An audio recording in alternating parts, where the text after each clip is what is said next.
Hello everyone, this is an evening video. I'm trying to get in before the sun goes down.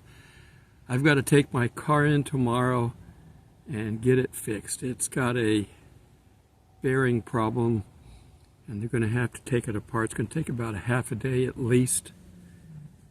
It's going to be a big labor bill, I'm sure. So they got to drop it down to put this new bearing collar thing, whatever it is, in. And it's going to take a long time. But if I don't do it, it's liable to break loose and cause a lot more damage. So preventive maintenance, that's what we have to do with cars, it's what we have to do with each other. We read the Bible and study the Bible as preventive maintenance, so that way we are in better shape. If we don't do that, we'll start deteriorating like my car's been doing. I let it go too long for some of this stuff, and now I'm having to basically just stop, and I'm having to, each month I got to dedicate enough to keep it going until I get it fully fixed. It'll probably take about 6 months to get all the things I want done. It's either that or go buy a new car. I don't want to buy a new car. They want too much for them. They depreciate 50% when you drive it off the lot. The insurance goes up dramatically because you're covering somebody else's vehicle. I have minimal coverage on mine because it's paid for. Okay, let's get into our lesson. And we're going to basically talk about what we can all see around us. It's closing in around us. Oh, I'm claustrophobic, so that thought is not pleasant. But it's also closing in on the world. We're closing in on our window for the rapture. We're closing in on the window for people to accept Christ. Now, you can accept Christ after the tribulation, but if you want a free ride out of here, you got to do it before the rapture. I'm still getting people yelling at me and calling me crazy names and stuff because I'm talking about a pre-trib rapture. We only have a post-trib rapture.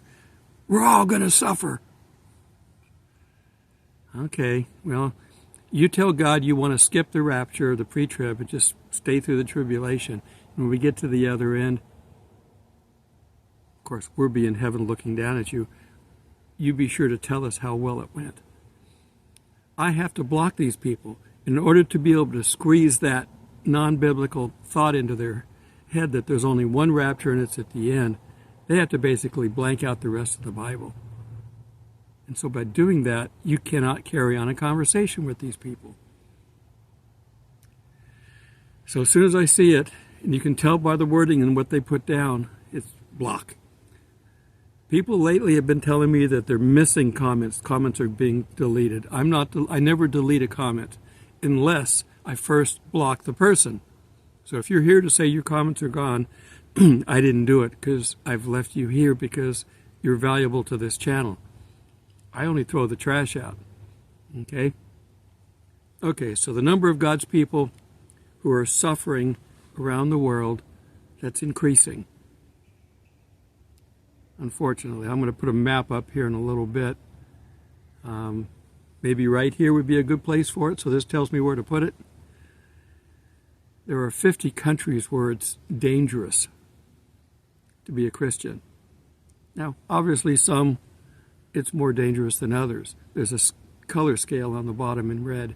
The darker red is more dangerous. Obviously in places like China, Iran, North Korea, all the standard list of bad guys, it's really not a good thing to be a Christian. Christians are still on the rise in these areas, but like in Iran, you get caught with the Bible, you go into prison. They may kill you. Okay. So, Christians are remaining silent, a lot of them are losing their faith. Churches are closing at record numbers. The great apostasy, we'll get to that in a bit, is just because the world is conforming not to Christ, but to Satan. The harlot is preparing the world just so that when the Antichrist gets here, here have a people that need saving, for one, because there won't be any Christians to save you. They're not going to know to talk to God or to Christ because the Christians are going to be gone. It's going to be those that are sitting on the fence after the rapture are going to go, you know, maybe we should have made that decision. Let me make it now. And then they're going to be the seed to help develop the new Christians. There will be Christians born in the tribulation, but the times will be very tough.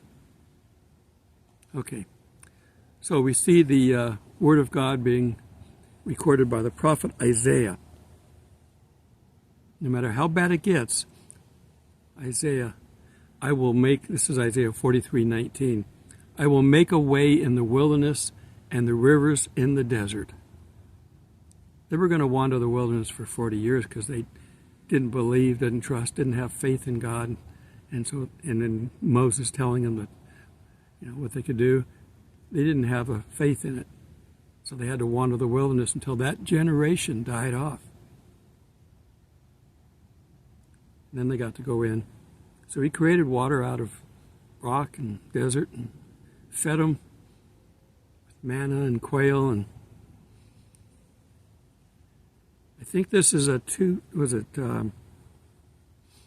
think this came out about, it was modified, so it came out about 6 or 7 years ago. But Christianity is expected to lose a net 66 million adherents, 40 million converts versus 106 million apostate, mostly to religiously unaffiliated category between 2010 and 2050. And so they're going off onto all these fringe religions. I got to keep going here because we're getting low on light. So Christianity was going to have some of its biggest net losses coming up. The younger generation just doesn't feel like they're being accepted in the church. And some of their choices aren't being accepted because they're falling for the world.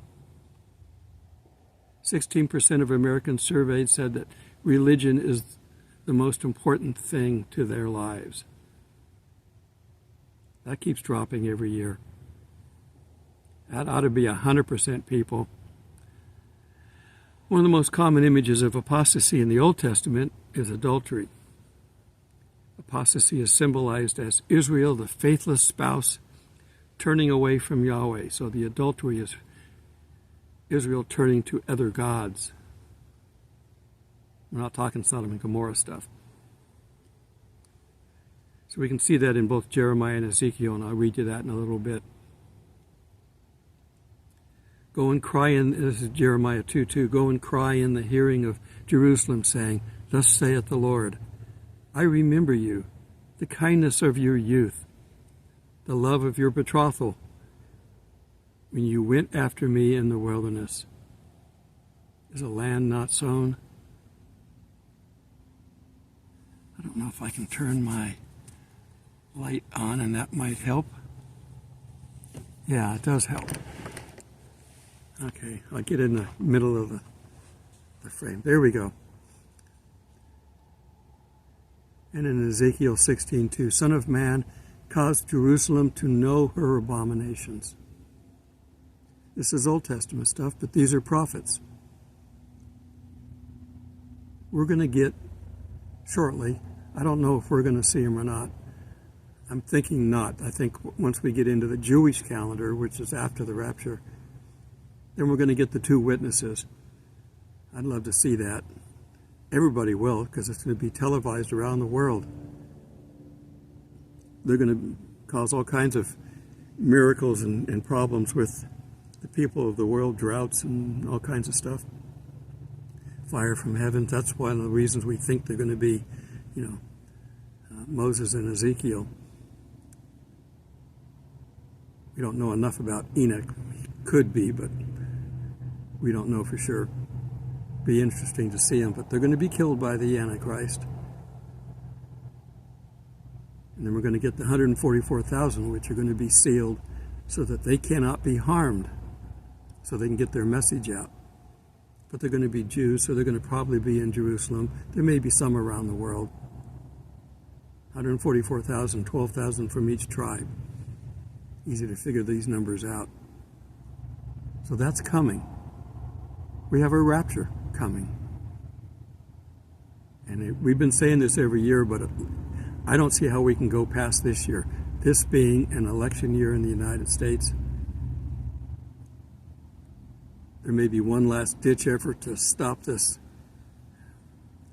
running to the cliff mode that we're in right now. They will fight any way they can to hold on to their power. And there will be people that fight any way they can to stop it. But we're going to see, without God, evil will win hands down over good every time. Without God. You put God in the equation, good will win every time. But God is backing away because the world says, I don't want God in my life. That's going to be the tribulation. You pull the church out, say, okay, fine. I love you people down there. I'm going to give you what you want. No God. No real God. You want imitation? Satan's your best imitation God you're going to get. Don't believe a word he says. Don't believe anything he does. But that seems to be what you want. Pray for those that don't know the truth, that are denying the truth. You won't let the truth out. The truth starts to come out, they start condemning it. Eventually, they're going to start going after people in the United States. They're doing that around the world. And like I said, I'm going to put that picture up of countries, 50 countries where it's not safe to exist as a Christian. And you're going to look at it, it's going to be, there's some over here on the western side, but it's mostly eastern. It's the standard bill of fare, the standard countries that we know about. Do the best you can while you can. This is not the time, really, it's not the time for martyrs. That will come after the rapture. Now, there are some. There's always going to be some. That's why we're told wars and rumors of wars. They've been going on forever. Since Jesus' time. There was a war that destroyed the temple. And that started the whole thing. They were scattered. They've been brought back. And since they've been brought back, we have the Revelation 12 sign. And there are people that don't believe in it. Big name pastors that talk in church and on YouTube a lot. Some of them don't believe. That's their choice. They're pre-trib anyway. Most of the pastors I watch are pre-trib. There may be some that aren't sure. It depends on how close to the Bible they're staying. If they're wandering off to please their audience, they're going to get all this stuff wrong. So be careful. Listen. Test every word you hear against the Bible. I give you the verses so you can look them up. Now, for the really crazy people out there, when I quote a verse, they go, you people still believe that means this. Why? Because it's in the Bible. I know who some of these are. They have their own additional book along with them, and they don't talk about this stuff. So be careful of anybody who's added to the Bible. The Jews have done it. But some Christian cults have done it as well. Be careful. If you feel that you're calling to sway them in the right direction of the truth, then do your homework. Study up on it, because they already have. They know how to deal with weak Christians that don't know the Word. They'll make you doubt your own Christianity if you're not careful. Just because they're knocking at your door doesn't mean they're there for your help. To help you or for whatever you've got to offer. Until you're ready. If you feel the calling for it, that's fine. Get in a group. That's their job to try to bring them out of that cult. But don't do it on your own. Satan loves loners. He will make you feel alone even if you're not. because he can take on loners a lot easier than he can take on a group of people. 2 or more together, Jesus is in the midst. He doesn't want to deal with him. All right. I think it's probably dark enough. I got enough light from my phone to get this recorded. This is technically supposed to be recorded tomorrow, but I'm not going to be where I can record it. I got to find out what to do with myself for at least half a day near the auto repair place. I might tell you who I'm visiting, but see, the thing is I can tell you a brand name, but I've been to 3 other brand names of the same name and I'm not happy with them. I like this one because the people there are good. Just the name doesn't carry it. If the people are not good, it doesn't matter what the big name is. Remember that. Take good with you and people will want to come back. Okay. We're going to meet in the clouds this year. I'm 100% confident of that. Just don't know when. And again, it doesn't have to line up with any holiday or any special feast or anything like that. It can still happen any moment.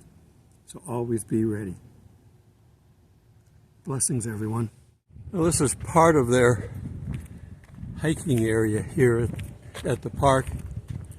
Since I've never been to this one here before, this is my first time seeing this.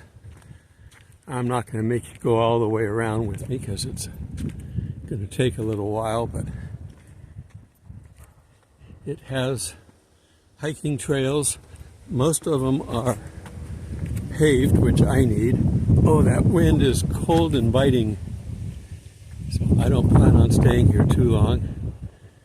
There's a little bit of dirt there. Looks like that's part of the dam.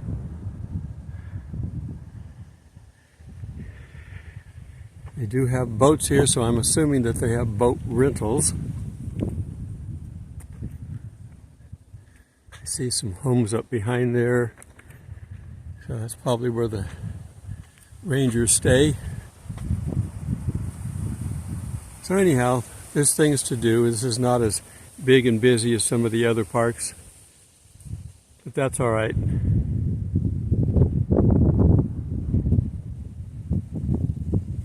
Get on out and enjoy it.